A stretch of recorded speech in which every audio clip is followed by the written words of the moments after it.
Baik, kita mulai insyaallah. Bismillah, Assalamualaikum warahmatullahi wabarakatuh.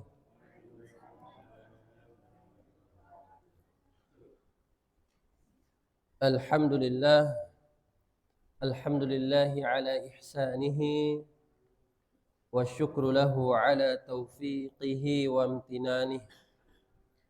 Ashhadu an la ilaha illallah wahdahu la syarika lah ta'ziman li sya'nihi. وأشهد أن محمدا عبده ورسوله الداعي إلى رضوانه. Jemaah kaum muslimin dan muslimah Masjid As-Salam yang senantiasa dirahmati dan dimuliakan oleh Allah Subhanahu wa taala. Alhamdulillah, tidak henti-hentinya kita memuji Allah Subhanahu wa taala atas segenap rahmat yang Allah Subhanahu wa taala berikan kepada kita. Allah Subhanahu wa taala masih menjaga kita di atas nikmat sehat. Allah Subhanahu wa taala masih menjaga kita di atas nikmat waktu luang, nikmat iman dan nikmat-nikmat yang Allah Subhanahu wa taala berikan yang lainnya. Sehingga pada kesempatan ini Allah masih memudahkan kita untuk mempelajari ilmu-ilmu Allah Subhanahu wa taala. Karena di antara salah satu janji syaitan kepada Allah Subhanahu wa taala adalah untuk menyesatkan manusia. Sebagaimana Allah Subhanahu wa taala menyebutkan dalam Al-Qur'an, ya, la aghwiyannahum ajma'in. Ya. Syaitan berjanji kepada Allah Subhanahu wa taala setelah dikeluarkan dari surga. Kata syaitan atau iblis, "Wahai Allah, saya akan berjanji untuk menyesatkan manusia seluruhnya." Jadi dengan berbagai macam cara syaitan itu akan menjauhkan manusia dari Allah Subhanahu wa taala.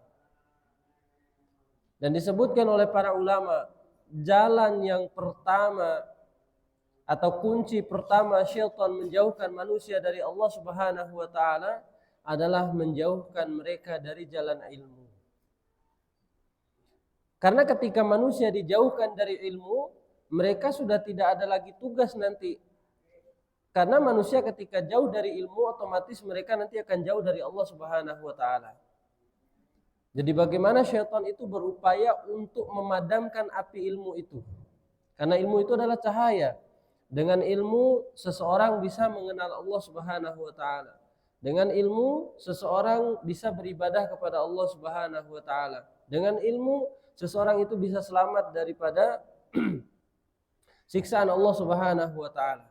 Tapi kalau seseorang itu sudah dijauhkan dari ilmu oleh syaitan, tidak mengenal Allah, tidak mengenal kewajiban-kewajibannya, tidak mengenal apa itu yang diperintahkan oleh Allah Subhanahu wa taala, dengan sendirinya manusia itu akan jauh dari jalan Allah Subhanahu wa taala. Ya, jadi ini adalah jalan syaitan yang pertama untuk menyesatkan manusia adalah menjauhkan mereka dari ilmu. Ya. Makanya kenapa timbul di sebagian kaum muslimin perasaan, ya, ada perasaan malas, kemudian ada perasaan enggak mau menghadiri majelis ilmu dan lain sebagainya, itu adalah waswas. Alladzi yuwaswisu fi sudurin nas, yang mewaswaskan kepada diri manusia untuk menjauhkan mereka dari jalan Allah Subhanahu wa taala. Ya, makanya di antara kata Nabi sallallahu alaihi wasallam, "Man salaka tariqan yaltamisu fihi ilman, sahalallahu lahu bihi tariqan ilal jannah." Siapa yang menempuh jalan untuk menuntut ilmu, mempelajari ilmu, Allah akan mudahkan jalan mereka menuju surganya Allah Subhanahu wa taala. Ya, jadi ini di antara keutamaan orang-orang yang senantiasa menghadiri majelis ilmu, kemudian mereka mempelajari ilmu-ilmu Allah Subhanahu wa taala, akan memudahkan mereka menuju surganya Allah Subhanahu wa taala. Baik, jemaah yang dimuliakan Allah Subhanahu wa taala, pada kesempatan ini kita akan memulai pembahasan kita dari bab tentang perkara sumpah. Perkara sumpah ini merupakan perkara yang sering terjadi kepada manusia. Ya, apa yang dimaksud dengan sumpah? Ya. Sumpah itu adalah perkataan atau lafaz khusus yang menguatkan objek yang ingin dikuatkan. Misalnya dia berkata, untuk menguatkan perkataan itu dibutuhkanlah sumpah. Ya. Misalnya ketika orang lain tidak percaya dengan apa yang dia katakan, maka dia hendak menguatkannya dengan sumpah. Lalu bagaimana tuntunan Rasul Shallallahu Alaihi Wasallam atau sumpah yang disyariatkan dalam Islam? Ya, maka ada batasan-batasan yang harus kita ketahui, bahwasannya sumpah itu tidak sembarangan orang untuk mengucapkannya. Karena memang ini adalah perkataan yang mulia, sumpah ini adalah syariat yang mulia. Maka ada aturan-aturan yang Allah Subhanahu wa taala letakkan supaya kita tidak terjerumus ke dalamnya. Bahkan dengan sumpah ini bisa mengantarkan manusia ke dalam nerakanya Allah Subhanahu wa taala. Hanya gara-gara sumpah. Ya, makanya banyak batasan-batasan yang Nabi Shallallahu alaihi wasallam letakkan atau batasan-batasan yang harus kita perhatikan supaya kita tidak terjerumus ke dalam sumpah yang bisa mengantarkan seseorang itu kepada nerakanya Allah Subhanahu wa taala. Baik, sebelum kita memulai hadisnya, di sini ada mukadimah tentang beberapa pembagian sumpah. Ya. Pertama, jika seseorang ya ma yajri ala lisanil mutakallim biduni qasdin, ya, seseorang yang berbicara tetapi dalam pembicaraannya itu banyak sumpahnya, ya, dikit-dikit sumpah gitu, ya, setiap pembicaraannya pasti ditambahkan sumpah. Wallahi saya tadi pergi ke pasar, ya, cuman gara-gara pergi ke pasar aja dia pakai sumpah, ya. Jadi setiap pembicaraannya dia dipakai sumpah, kemudian setiap apa yang dilakukan dipakai sumpah dan lain sebagainya, maka ini termasuk hal yang terlarang. Ya. Jadi dia masukkan sumpahnya untuk pembicaraannya yang tidak ada kaitannya dengan apapun. Ya. Pergi ke pasar, sumpah. Tadi saya pergi ke pasar, wallahi tadi saya pergi ke pasar. Tadi saya sholat berjemaah, wallahi. Ya, jadi setiap pembicaraannya pasti ada sumpahnya. Maka ini termasuk hal yang sia-sia dan tidak dibenarkan dalam syariat. Itu yang pertama. Kemudian yang kedua, idza halafa ala amrin madin kadziban aliman. Ya, yang kedua, idza halafa ala amrin madin yadhunnu sidqu nafsihi. Dia bersumpah, ini yang kedua. Kalau tadi yang pertama apa? Dia bersumpah tanpa ada tujuan yang jelas. Setiap pembicaraannya dia bersumpah, setiap katanya dia bersumpah, maka ini tercela. Kemudian yang kedua, dia bersumpah terhadap suatu amalan yang telah lalu, yang dia sangka itu adalah benar. Ya. Fabana bi khilafihi. Kemudian setelah itu dia tahu tentang kebenarannya. Ya. Misalnya dia baru saja melakukan sesuatu, ya, yang dia anggap itu benar misalnya. Kemudian dia bersumpah, wallahi tadi saya begini, wallahi tadi saya begini.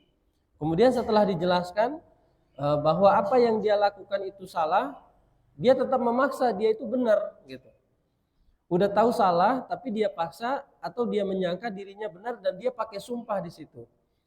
Maka ini juga tercela, terlarang dalam Islam dan pelakunya dihukumi sebagai orang yang berdosa. Kemudian bentuk yang ketiga adalah dia bersumpah di atas kebohongan yang dia tahu itu adalah benar-benar kebohongan. Misalnya dia baru saja mengambil punya orang. Dia bohong nih, ditanya sama orang, tadi kamu ngambil enggak?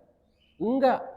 Terus dia untuk menguatkan amalannya, untuk menguatkan kebohongannya itu pakai sumpah. Wallahi tadi saya enggak melakukannya, padahal benar-benar dia yang mencuri atau benar-benar dia tadi sedang berbohong. Maka ini adalah dosa atau kedustaan yang paling besar di sisi Allah Subhanahu wa taala. Dusta kemudian menguatkan dengan sumpah dengan nama Allah Subhanahu wa taala, ini termasuk apa? Kedustaan yang paling besar, dan pelakunya diancam oleh Allah Subhanahu wa taala dengan neraka jahanam. Jadi dia bersumpah untuk menutupi kebohongan. Makanya disebutkan oleh para ulama, fahadhihi hiyal yamin al-ghamus. Ini termasuk sumpah palsu. Jadi dia udah berdusta, kemudian ditambah lagi dia bersumpah dengan nama Allah untuk menutupi kedustaannya. Maka ini yang disebut oleh para ulama dengan sumpah palsu. Kemudian dalam hadis Nabi Shallallahu Alaihi Wasallam menjelaskan, ada seseorang yang datang kepada Nabi Shallallahu Alaihi Wasallam dengan berkata, wahai Rasulullah, mal kabair, apa dosa yang paling besar? Ditanya oleh salah seorang sahabat kepada Nabi Shallallahu Alaihi Wasallam, wahai Rasulullah, apa dosa yang paling besar? Lalu kata Nabi Shallallahu Alaihi Wasallam, yang pertama kata Nabi, al isyraku billah, menyekutukan Allah Subhanahu Wa Taala dalam ibadah. Kemudian yang kedua apa? Kemudian ditanya lagi oleh sahabat ini, apalagi wahai Rasulullah? Dosa besar yang kedua, uququl walidain, mendurhakai kedua orang tua. Ini dosa besar di sisi Allah Subhanahu wa taala. Kemudian ditanya lagi, "Tsumai, apalagi wahai Rasulullah?" Kemudian yang ketiga, orang yang melakukan sumpah palsu. Jadi dia bersumpah untuk menutupi kedustaannya. Ya, misalnya ada perebutan lahan. Lahan ini yang harusnya setengah milik orang lain, setengah milik dia. Kemudian dia klaim misalnya, punya saya bukan setengah, tapi misalnya lebih dari setengah. Akhirnya batas tanah orang diambil sama dia. Wallahi dulu saya belinya segini, padahal cuma dia punya dia itu mungkin sedikit. Tapi karena dia ingin tanah orang itu jadi milik dia, dia pakai sumpah. Wallahi ini tanah milik saya, wallahi ini tanah milik saya. Maka ini termasuk orang yang melakukan sumpah palsu, dan pelakunya diancam yang pertama sebagai orang yang melakukan dosa besar, kemudian nanti di akhirat Allah Subhanahu wa taala akan memasukkannya ke dalam nerakanya Allah Subhanahu wa taala. Nah, dari yang ketiga yang tadi kita sebutkan, ketiga-tiganya ini tidak ada kafarat, tidak ada denda. Sebagaimana yang sudah kita sebutkan, bahwasannya orang yang bersumpah dan orang yang bernazar itu mereka punya denda yang harus dibayar kalau sumpahnya atau kafaratnya tidak dilaksanakan. Nah, yang tadi tiga yang tadi kita sebutkan, yang pertama adalah orang yang berbicara, setiap pembicaraannya ada sumpah. Tadi saya pergi ke pasar kok wallahi, tadi saya pergi ke WC kok wallahi. Jadi setiap pembicaraannya ada sumpah, maka ini tidak ada denda baginya. Tapi dia berdosa. Kemudian yang kedua, orang yang bersumpah yang dia anggap objek yang dia tuju atau apa yang dia kerjakan itu benar, padahal salah. Jadi dia hanya bersumpah hanya dengan anggapan bahwasanya dia benar, padahal dia salah. Maka ini juga orang berdosa. Dan yang ketiga tadi, sumpah palsu, ini yang paling tinggi tingkatan dosanya. Bahkan dikatakan sebagai pelaku dosa besar. Nah, ketiga contoh ini dia tidak ada kafarat. Karena kenapa? Karena semuanya dihukumi sebagai orang yang berdosa. Adanya kafarat itu hanya untuk orang yang membebaskan diri dari dosa itu. Jelas ya? Nah, bagian yang keempat adalah apabila seseorang bersumpah terhadap suatu perbuatan yang akan datang. Perbuatan yang akan datang itu belum dia lakukan, tapi dia sudah bersumpah. Wallahi nanti saya akan menafkahi anak yatim 10 orang misalnya. Dia bersumpah tuh. Ya, wallahi nanti saya akan menafkahi anak yatim sebanyak 10 orang. Di hari Jumat misalnya, dia udah bersumpah seperti itu. Lalu kenyataannya dari sumpah yang dia lakukan itu tidak tercapai. Nah, inilah yang harus dibayar kafarat. Adapun tiga yang tadi dia tidak ada kafarat, tapi mereka diganjarkan oleh dosa. Nah, orang yang bersumpah untuk masa depan atau untuk sesuatu yang akan datang, tetapi apa yang dia sumpahkan itu tidak tercapai, tidak terlaksana, maka inilah yang dibayarkan oleh kafarat atau dibayarkan oleh denda. Nanti akan kita sebutkan dendanya. Ya. Baik, kita mulai dari hadis yang pertama. Ani bin Umar radhiyallahu taala anhuma, dari Ibnu Umar radhiyallahu taala anhuma an Rasulillah sallallahu alaihi wasallam, dari Rasul sallallahu alaihi wasallam, annahu adraka Umar bin Khattab radhiyallahu taala anhu, bahwasanya Nabi sallallahu alaihi wasallam mendapati Umar bin Khattab radhiyallahu taala anhu di atas kendaraannya, wa Umar yahlifu bi abihi, sedangkan Umar ini di atas kendaraannya bersumpah dengan nama ayahnya, demi ayahku. Ya, jadi dia bersumpah dengan membawa nama siapa? Nama ayahnya, demi ayahku, kata Umar. Kemudian fanadahu Nabi sallallahu alaihi wasallam, kemudian Nabi memanggil Umar lalu menasihati. Apa kata Nabi? Ala innallaha yanhaakum an tahlifu bi abaikum. Ketahuilah sesungguhnya Allah Subhanahu wa taala telah melarang kalian untuk bersumpah dengan nama ayah-ayah kalian. Kemudian faman kana halifan falyahlif billah. Siapa yang ingin bersumpah, maka hendaklah dia bersumpah dengan nama Allah Subhanahu wa taala. Au liyasmut. Kalau dia tidak mampu bersumpah dengan nama Allah, maka hendaklah dia diam. Nah, ini hadis yang pertama, bahwasanya ketika seseorang bersumpah dengan nama selain Allah Subhanahu wa taala, baik itu nama ayahnya, ibunya ataupun selain daripada itu, maka sesungguhnya Allah Subhanahu wa taala telah melarang hal itu. Maka jika ada seseorang yang ingin melakukan sumpah dan lain sebagainya, maka hendaklah dia bersumpah dengan nama Allah Subhanahu wa taala. Kemudian hadis yang di bawahnya lanjutan, wa fi riwayatin, dan dalam riwayat yang lain, li Abi Daud wan Nasa'i, dari hadis Abi Daud dan Nasa'i, an Abi Hurairah radhiyallahu taala anhu, dari Abu Hurairah radhiyallahu taala anhu, la tahlifu bi abaikum, janganlah kalian bersumpah dengan nama-nama ayah kalian. Ya. Kemudian wala bi ummahatikum, dan janganlah kalian bersumpah dengan nama-nama ibu kalian. Wala bi andat, dan tidak boleh bersumpah dengan apa yang disekutukan selain Allah Subhanahu wa taala. Wala tahlifu illa billah, dan janganlah bersumpah kecuali dengan nama Allah. Wala tahlifu illa wa antum shadiqun, dan janganlah kalian bersumpah kecuali kalian dalam keadaan jujur. Subhanallah, ini ada beberapa larangan dari Nabi Shallallahu alaihi wasallam.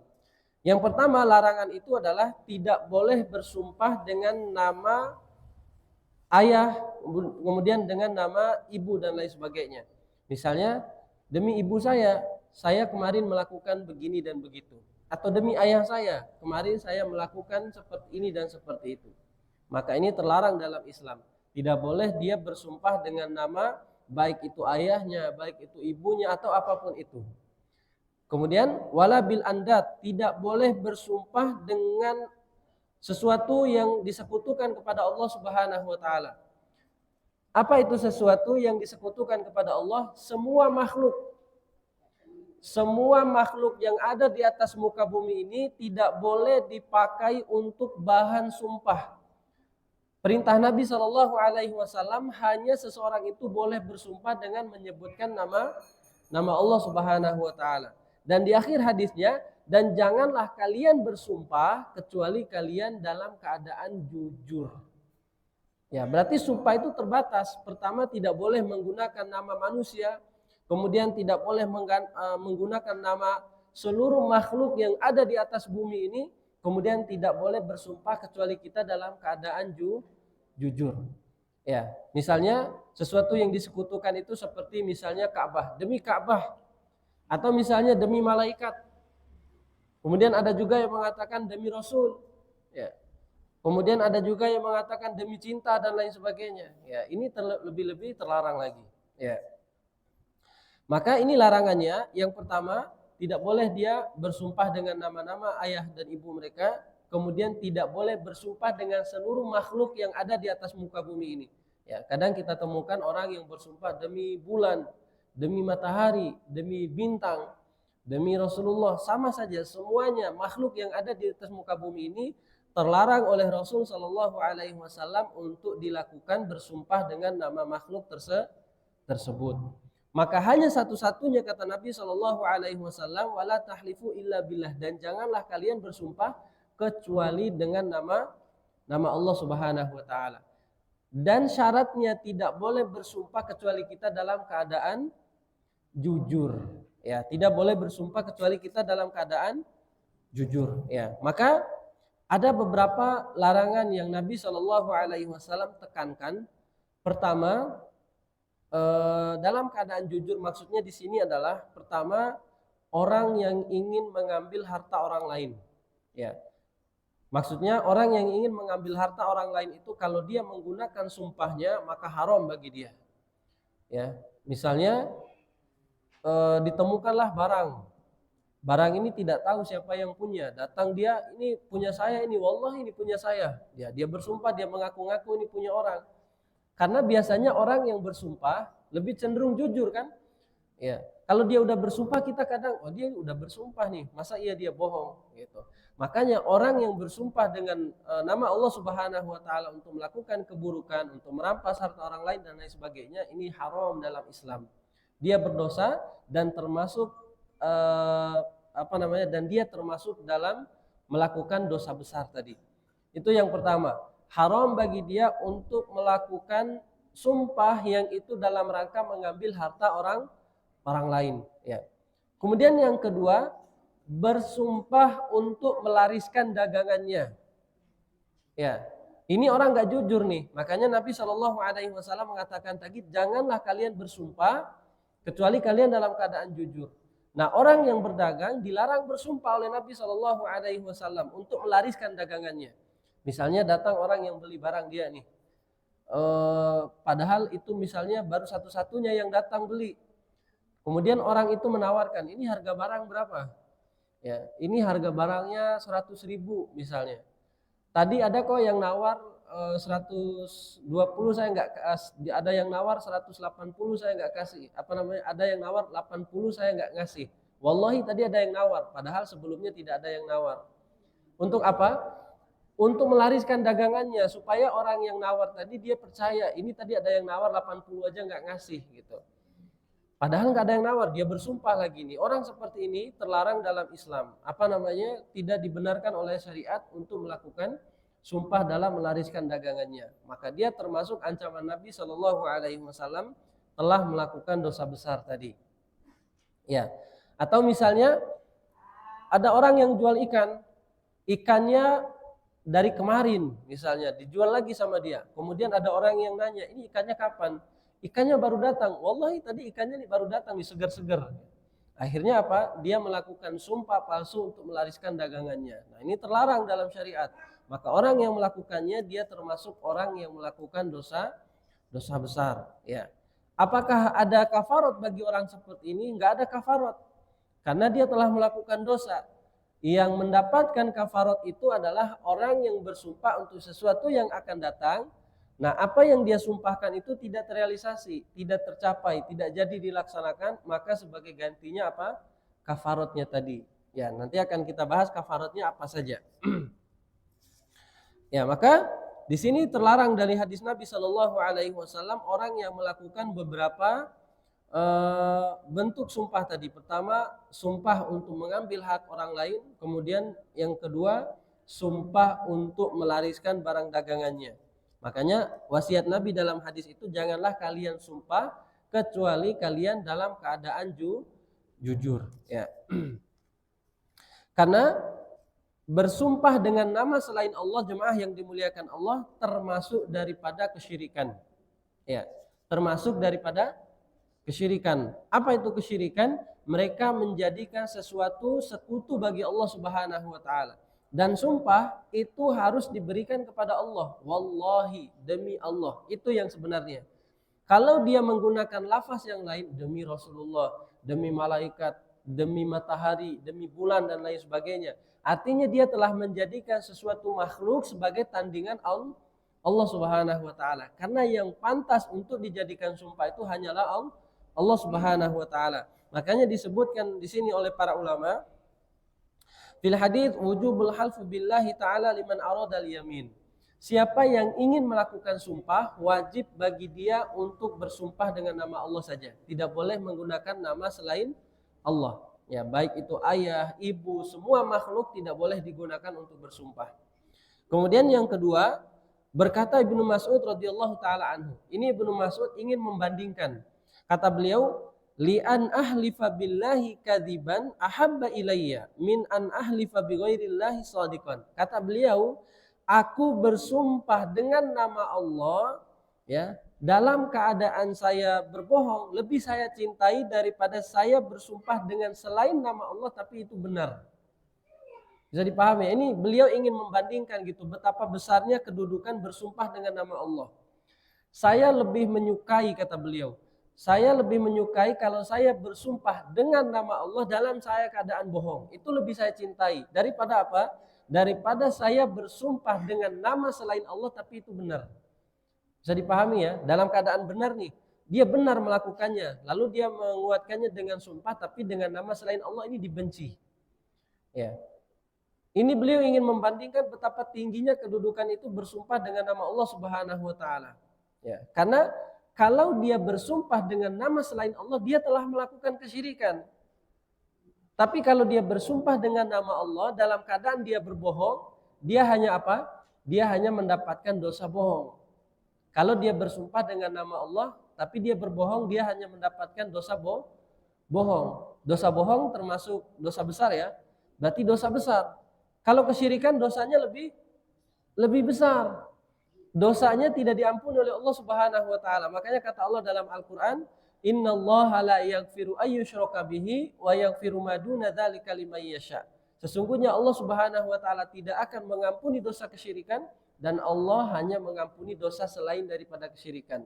Nah, lihatlah perbandingannya. Ini dalam surat An-Nisa Allah sebutkan, Allah tidak akan mengampuni dosa syirik, Allah mengampuni dosa selain syirik.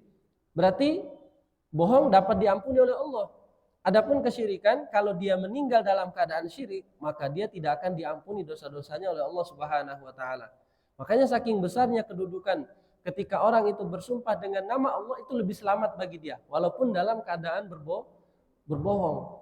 Dia hanya mendapatkan dosa bohongnya saja. Tapi kalau dia udah bersumpah dengan nama selain Allah, dia sudah terjatuh ke dalam kesyirikan tadi, yang dosanya tidak diampuni oleh Allah Subhanahu wa taala.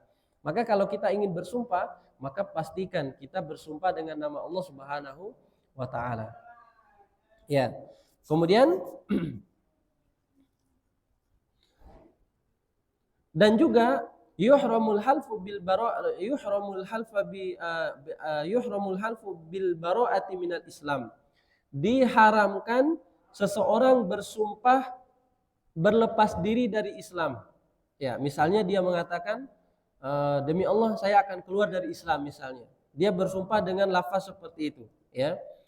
Kemudian dalam keadaan bercanda ataupun sungguh-sungguh, kata Nabi SAW, man halfa faqala inni bari'um minal Islam fa in kana kadziban fahuwa kama qala.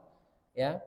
Apabila dia bersumpah, misalnya dia bersumpah, aku bersumpah akan keluar dari agama Islam misalnya. Walaupun dalam keadaan dia bercanda, dia berbohong, maka dia telah terjatuh seperti apa yang dia ucapkan. Ya, walaupun dia bercanda atau dia melakukan kedustaan dan lain sebagainya, dia akan terjatuh seperti apa yang dia ucapkan. Berarti dihukumi sebagai orang yang sudah keluar dari Islam. Maka tidak boleh bersumpah dengan nama Allah Subhanahu wa taala untuk menyatakan diri keluar dari Islam dan lain sebagainya. Ya. Makanya di sini Nabi Shallallahu alaihi wasallam mengatakan, wa in kana shadiqan falan yarji'a ilal Islam saliman. Kalaupun seandainya apa yang dia ucapkan itu benar, maka dia tidak akan kembali ke dalam Islam dalam keadaan selamat. Ya. Misalnya dia ingin mengatakan, wallahi saya akan keluar dari agama Islam, maka dia sudah terjatuh hukum sebagai orang yang keluar dari agama Islam. Ini bahayanya, walaupun dia mengucapkan dalam keadaan bercanda. Ya. Kemudian wa in kana al-halfu bil aba manhiyan 'anil muharram. Ya. Kata penulis, apabila bersumpah dengan nama ayah, nama ibu sesuatu yang diharamkan, maka bersumpah dengan selain mereka lebih diharamkan lagi. Ya, bersumpah dengan nama apa saja yang biasa kita pakai, dengan nama Rasul, dengan nama malaikat dan lain sebagainya, maka mulai dari sekarang kita hilangkan sumpah dengan nama selain daripada nama Allah Subhanahu wa taala. Ketika kita ingin membuat orang lain percaya dengan apa yang kita ucapkan, maka cukup bagi kita untuk mengucapkan apa? Nama Allah Subhanahu wa taala. Wallahi billahi tallahi dan lain sebagainya. Hanya mengucapkannya dengan nama Allah Subhanahu wa taala. Ya, kemudian dan juga dalam hadis tadi ancaman yang sangat berat bagi orang yang melakukan sumpah palsu tadi. Nah, sumpah palsu ada beberapa macam bagian yang tadi kita sebutkan. Yang pertama, sumpah palsu itu bisa untuk mengambil harta orang lain secara zalim. Kemudian yang kedua, sumpah palsu itu bisa untuk melariskan barang dagangannya. Ya, itu yang tadi kita sebutkan. Maka ini semua termasuk dosa besar. Orang yang bersumpah palsu untuk mengambil harta orang lain, kemudian orang yang sumpah palsu untuk melariskan barang dagangannya. Ya. Boleh nggak tidak kita bersumpah pada barang dagangan kita? Boleh apa tidak kita bersumpah pada barang dagangan kita? Hukum asalnya boleh, karena Nabi SAW mengatakan, wala tahlifu illa wa antum shadiqun. Janganlah kalian bersumpah kecuali kalian dalam keadaan jujur. Maksudnya ketika dia barang dagangannya benar-benar dia speknya seperti itu, misalnya ikannya benar-benar baru datang, dia jujur, ini wallahi ikan saya baru datang tadi, segar-segar semua. Karena dia jujur pada saat itu. Tapi kalau dia bersumpah di atas kebohongan, ikannya udah 2 hari dia bersumpah ini ikannya masih baru, segar-segar, padahal cuma disiram air doang sama dia. Maka inilah yang terlarang. Ya, maka tidak masalah sebenarnya dia bersumpah untuk barang dagangannya, asalkan itu apa? Jujur. Karena Nabi SAW memberikan persyaratan tadi dalam hadisnya. Janganlah kalian bersumpah kecuali kalian dalam keadaan jujur. Ya. Maka ini juga pelajaran buat kita sebagai orang yang berdagang. Maka ketika kita ingin melariskan barang dagangannya tidak boleh dengan cara berbohong. Ya, karena dia akan berkembali kepada pertama, apa yang kita hasilkan dari dagangan kita tidak bernilai berkah. Kemudian yang kedua, jika dia melakukan sumpah palsu, dia telah melakukan dosa besar di hadapan Allah Subhanahu wa taala. Nah, ini yang berkaitan dengan permasalahan sumpah. Maka tidak boleh seseorang itu bersumpah pertama dengan nama ayah-ayah mereka, ibu-ibu mereka, atau sesuatu yang menjadi sekutu bagi Allah Subhanahu wa taala. Apa itu sekutu bagi Allah? Semua yang ada di atas muka bumi ini, baik dari nabi, rasul, malaikat, bulan, langit dan lain sebagainya tidak boleh dipakai untuk bersumpah. Pastikan sumpah yang kita ucapkan hanya menyebutkan nama Allah Subhanahu wa taala. Kemudian syarat yang kedua apa? Pastikan kalau kita ingin bersumpah kita dalam keadaan jujur. Ya. Kemudian hadis yang berikutnya adalah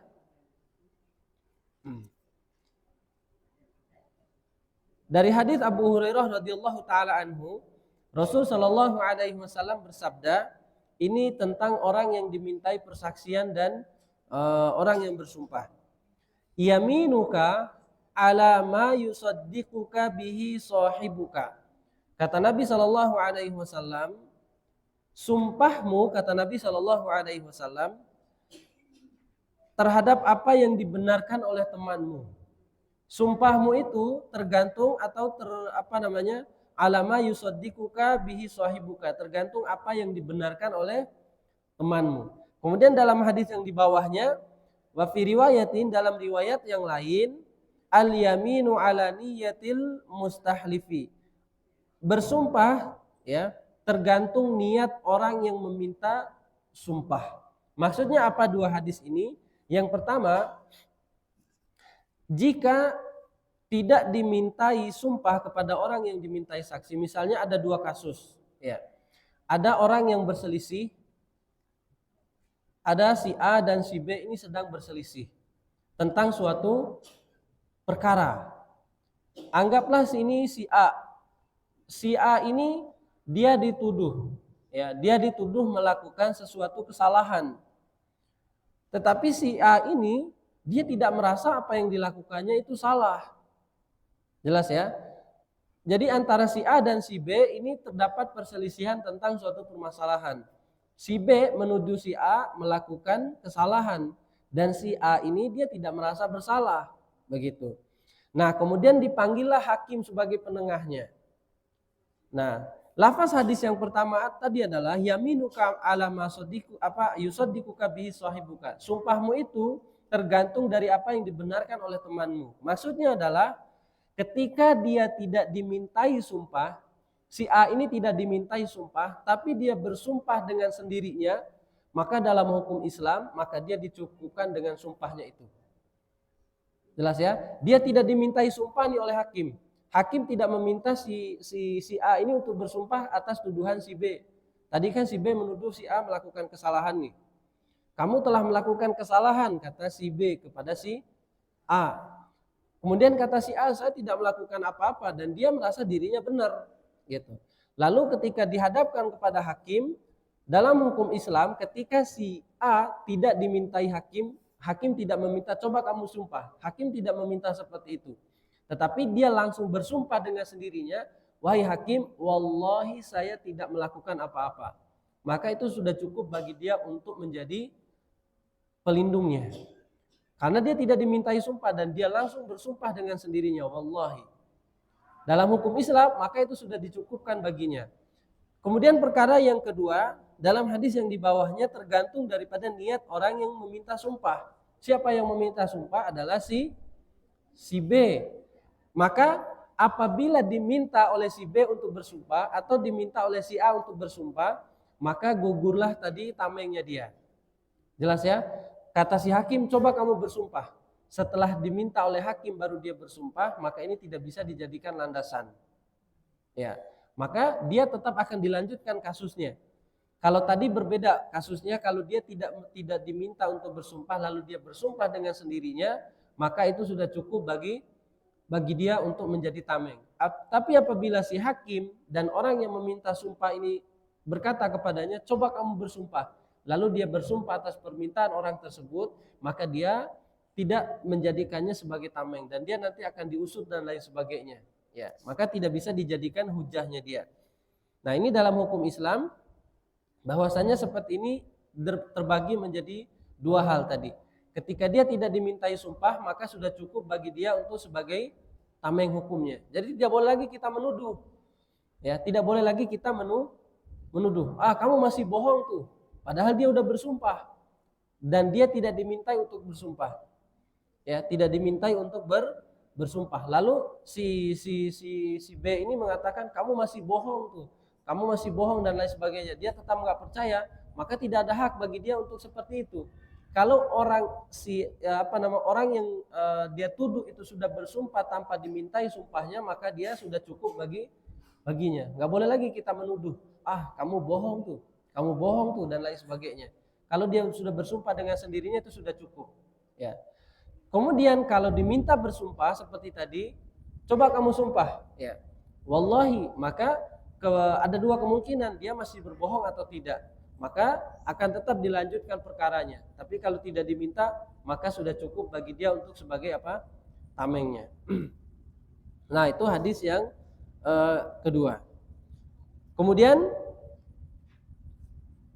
hadis yang berikutnya adalah An Abdurrahman bin Samurah, dari Abdurrahman bin Samurah, qala Rasul sallallahu alaihi wasallam, Nabi sallallahu alaihi wasallam berkata, wa idza halafta an yaminin, apabila engkau melakukan sumpah terhadap suatu sumpah, faraaita ghairaha khairun minha, lalu setelah engkau bersumpah kamu melihat ternyata ada sesuatu yang lebih baik dari apa yang kamu sumpahkan itu, fakaffir an yaminika, maka batalkanlah sumpahmu itu, kemudian membayar kafarat, wa'til ladzi huwa khair, dan datangilah yang kamu lihat lebih baik itu. Ya, ini hadis Nabi Shallallahu alaihi wasallam yang berikutnya, bahwasanya apabila kita bersumpah, apabila kita bersumpah untuk melakukan sesuatu, kemudian setelah kita bersumpah nih, lalu kita lihat ternyata ada yang lebih baik daripada yang kita sumpahkan. Ya.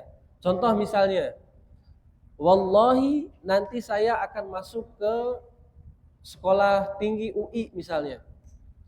Ya, dia bersumpah untuk masuk ke UI. Ternyata setelah perjalanannya dia tidak dia mendapati sekolah yang lebih baik dari UI misalnya.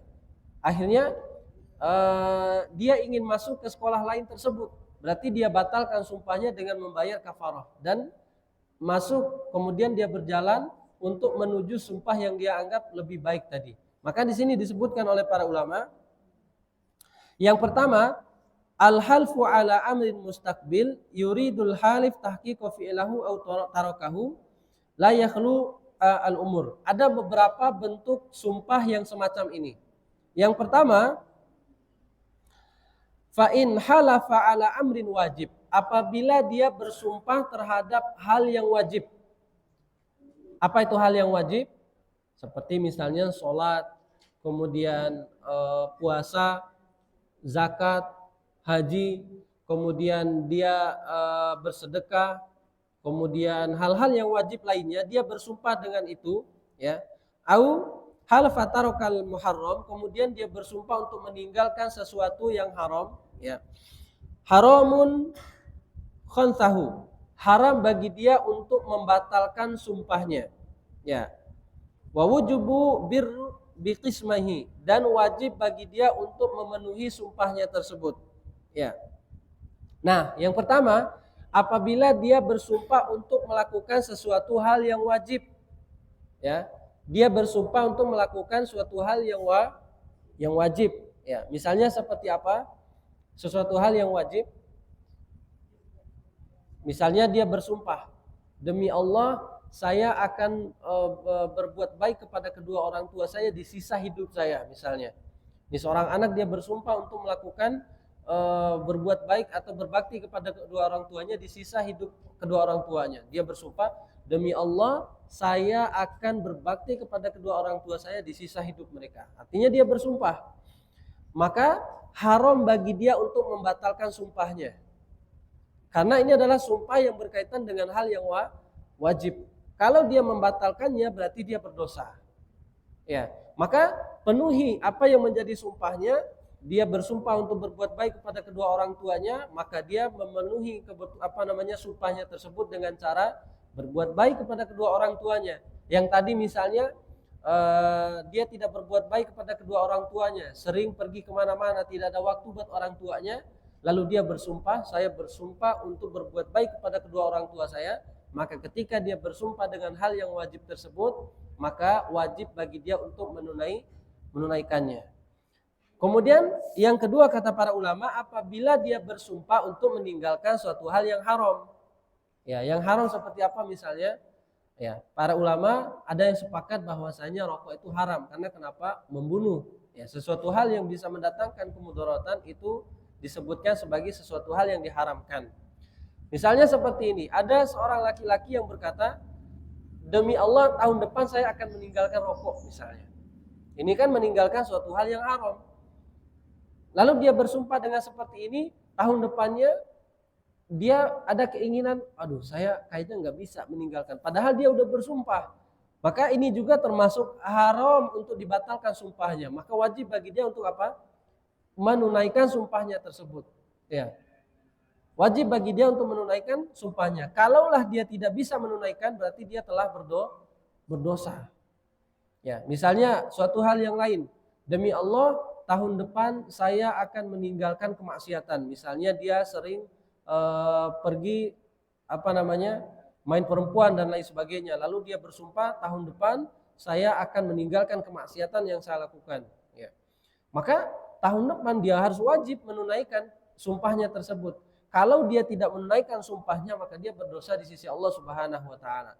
Ini terhadap suatu hal yang wajib dan meninggalkan kemaksiatan. Wajib bagi dia menunaikannya dan tidak bisa dibatalkan. Ya. Kemudian yang kedua, wa amma in halafa ala amrin muharram au tarakahu wajibu hantahu. Yang kedua, apabila dia bersumpah untuk melakukan sesuatu hal yang haram, wajib bagi dia untuk membatalkan sumpahnya. Ya. Wa haramu barrahu, dan diharamkan dia untuk menunaikannya. Contoh misalnya, dia bersumpah, demi Allah saya akan membunuh orang itu nanti. Ya. Dia bersumpah untuk melakukan suatu kemaksiatan kepada Allah Subhanahu wa taala. Dia bersumpah untuk membunuh orang misalnya. Maka ini harus dibatalkan. Sumpahnya tidak sah dan haram bagi dia untuk menunaikan daripada sumpahnya tersebut. Tidak boleh dia tunaikan. Kalau dia tunaikan, pertama dia bermaksiat kepada Allah, belum lagi kalau dia jadi untuk membunuh orang tersebut dan dia adalah seorang mukmin, maka dosanya lebih besar lagi di sisi Allah Subhanahu wa taala. Karena kenapa? Wa man qatala mu'minan muta'ammidan fajaza'uhu jahannam.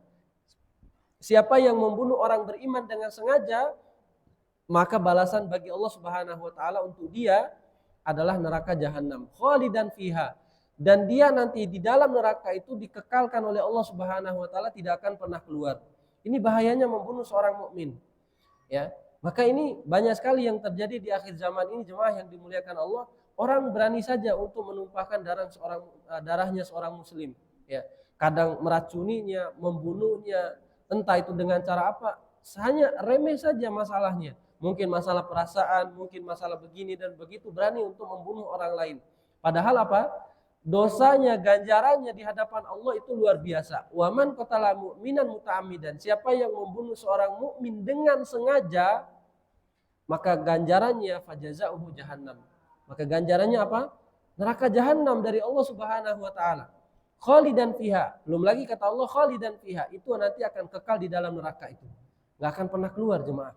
Kalau dia membunuh seorang mukmin dengan sengaja. Iya.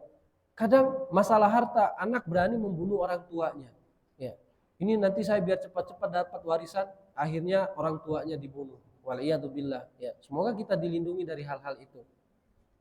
Antara tetangga dengan tetangga, gara-gara nggak enak perasaan karena tetangganya itu sering menjelek-jelekan tetangga yang lain, gara-gara perasaannya nggak enak itu akhirnya dia membunuh tetangganya. Hal-hal seperti ini mereka tidak memiliki ilmu dengannya. Karena kenapa? Kalau dia membunuh seorang mukmin dengan sengaja, dia nanti azabnya di akhirat. Ya. Mungkin dia nggak merasa pada saat membunuh itu dia sudah terlampiaskan. Yang penting saya sudah bunuh dan lain sebagainya. Tapi pada saat nanti di akhirat, dia akan dimasukkan oleh Allah Subhanahu wa taala ke dalam neraka, dia kekal di dalamnya. Dan ini adalah janji Allah Subhanahu wa taala.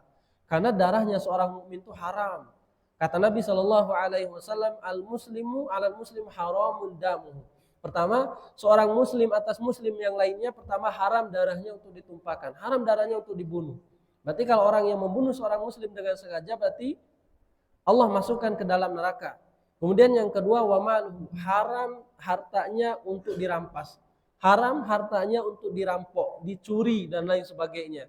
Kalau sampai dia mencuri, maka dia termasuk orang yang melakukan dosa besar. Wa irduhu, haram kehormatannya untuk dijatuhkan. Ya. Misalnya dijelek-jelekan dia, ini orangnya nggak benar nih dan lain sebagainya. Dengan niat untuk menjatuhkan kehormatan seorang muslim, maka dia telah melakukan dosa yang besar di sisi Allah Subhanahu wa taala.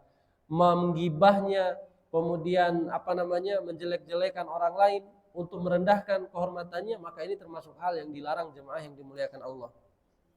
Ya. Itu tadi yang berkaitan dengan hal-hal jika dia bersumpah untuk melakukan hal yang haram, maka tidak boleh ditunaikan dan wajib bagi dia untuk membatalkan sumpahnya. Kemudian yang kedua, apabila seseorang itu bersumpah terhadap suatu hal yang sunnah atau hal yang dicintai, ya, au taraka makruh, atau dia bersumpah untuk meninggalkan hal-hal yang makruh saja, ya, fayukrahu khantahu. Ya, misalnya apa itu hal-hal yang sunnah, hal-hal yang dicintai oleh Allah Subhanahu wa taala kalau seseorang itu mengerjakannya. Tadi ada dua yang kita sebutkan. Yang pertama yang wajib. Wajib itu hukumnya kalau kita kerjakan dapat pahala, tinggalkan dapat dosa. Itu yang wajib. Misalnya seperti sholat, kita kerjakan dapat pahala, meninggalkan dapat dosa. Itu wajib.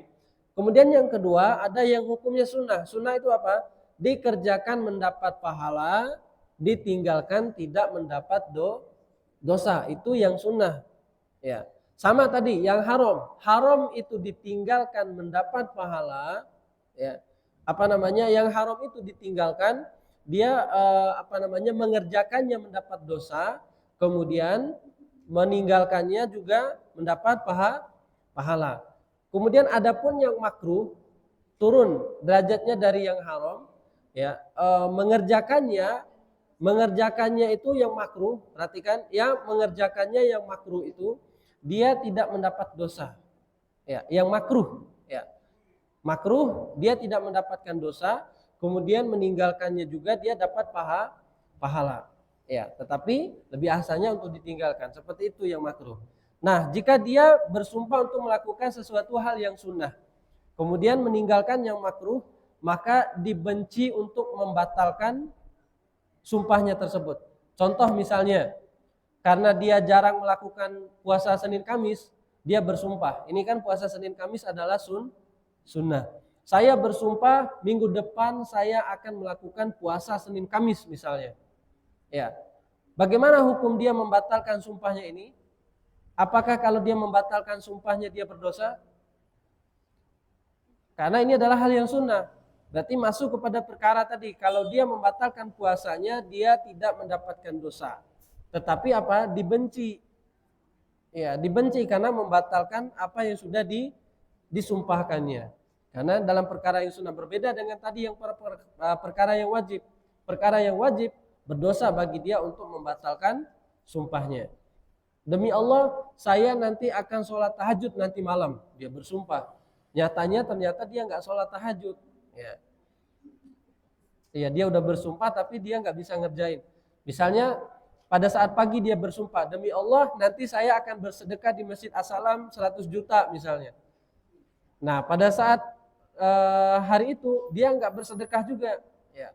Kemudian dia membatalkan sumpahnya, maka sumpahnya tersebut tidak dihitung sebagai dosa, tapi dia sangat dibenci untuk melakukan pembatalan daripada sumpahnya tersebut. Yang itu dalam perkara yang sunnah. Kemudian yang berikutnya adalah apabila seseorang bersumpah terhadap perkara yang makruh, ya. Dia bersumpah untuk perkara yang makruh kemudian meninggalkan yang sunnah. Nah, ini yang harus dipilih mana yang lebih baik dan mana yang lebih utama untuk dia kerjakan. Ya, lebih baik dan lebih utama untuk dia kerjakan. Misalnya dia bersumpah melakukan perkara yang makruh dan meninggalkan yang sunnah. Contoh misalnya yang makruh itu seperti apa?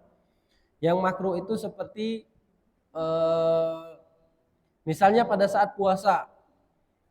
Puasa itu diantara hal-hal yang makruh untuk dilakukan apa? Misalnya sikat gigi. Kemudian dia bersumpah, saya nanti akan sikat gigi pada siang hari misalnya. Sikat gigi dengan menggunakan odol di siang hari itu termasuk hal yang dimakruhkan. Lalu tiba-tiba dia datang mengetahui tentang hukumnya sikat gigi di siang hari itu ternyata dibenci. Tidak sampai membatalkan puasa, hanya sekedar dibenci, tidak sampai membatalkan puasa. Lalu dia mendapatkan hukumnya, oh ternyata dibenci. Akhirnya dia melihat, nggak usah saja saya sikat gigi, tapi dia udah terlanjur bersumpah nih, gimana caranya?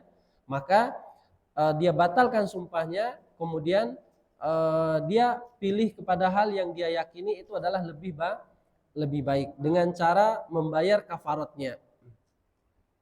Nah, apa kafarat sumpah? Nah, ini yang terakhir, apa kafaratnya? Kafarat sumpah adalah 3. Ya, kafarat sumpah adalah ada 3 macam, sebagaimana yang Allah Subhanahu wa taala sebutkan, la yu'akhidhukumullahu billagwi fi aimanikum. Ya. Kata Allah Subhanahu wa taala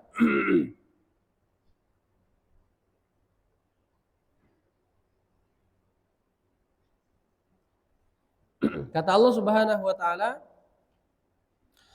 dalam surat Al-Maidah ayat ke-89.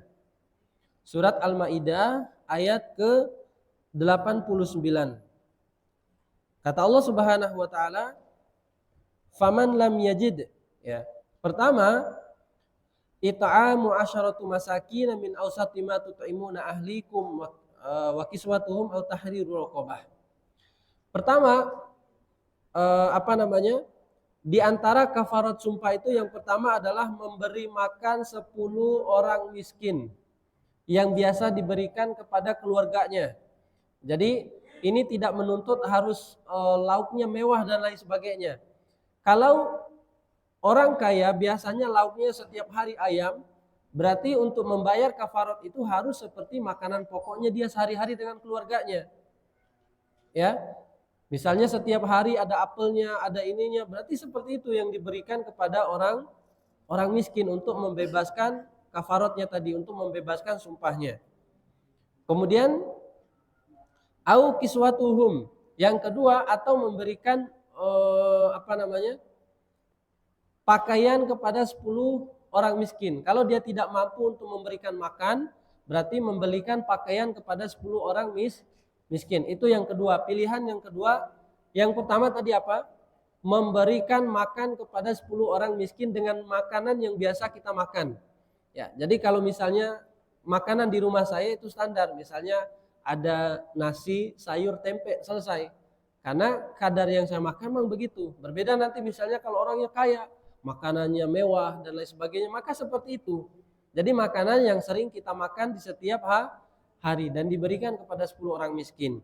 Kemudian yang kedua, kalau dia tidak mampu misalnya memberikan makan kepada 10 orang miskin, maka belilah pakaian untuk mereka.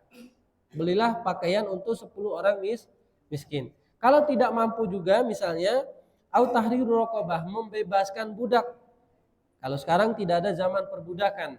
Kalau di zaman Nabi SAW ada perbudakan. Jadi membebaskan seorang budak. Itu pilihan yang ketiga. Kalau misalnya dari ketiga pilihan ini nggak mampu untuk dilakukan, kata Allah Subhanahu wa taala dalam surat Al-Maidah ayat 89 tadi, faman lam yajid fasyamu salasati ayyam. Maka hendaklah dia melakukan puasa 3 hari. 3 harinya bagaimana? Boleh berturut-turut, itu lebih afdol. 3 hari puasa lebih afdolnya dilakukan secara berturut-turut. Misalnya dia pengen membayar kafarat sumpahnya yang terlanjur dia ucap dan tidak mampu ditunaikan, maka dia puasa 3 hari, hari ke-1, hari kedua, hari ketiga dilakukan secara berturut-turut, itu lebih afdol. Kalau misalnya dia pengen, saya nggak mampu berturut-turut, hari ini kemudian lusa lagi, kemudian 3 hari lagi, tidak masalah. Tapi yang lebih afdolnya adalah berturut-turut dilakukan.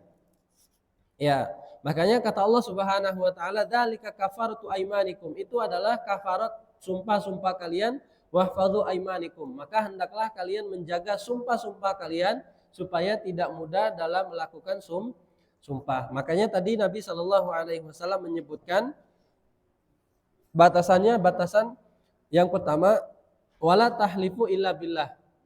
Larangan Nabi Shallallahu alaihi wasallam, janganlah kalian bersumpah kecuali apa?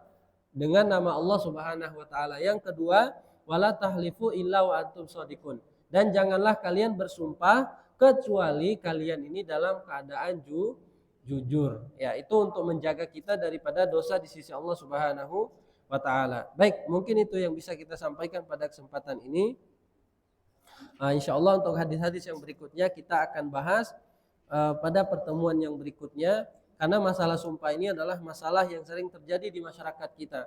Jadi bagaimana kita ingin menguatkan perkataan kita, maka harus dengan sumpah. Dan sumpah itu sudah ada aturannya dari Nabi Shallallahu alaihi wasallam agar kita tidak mudah terjerumus ke dalam dosa yang berkaitan dengan masalah sumpah ini. Tapi barangkali ada yang mau ditanyakan?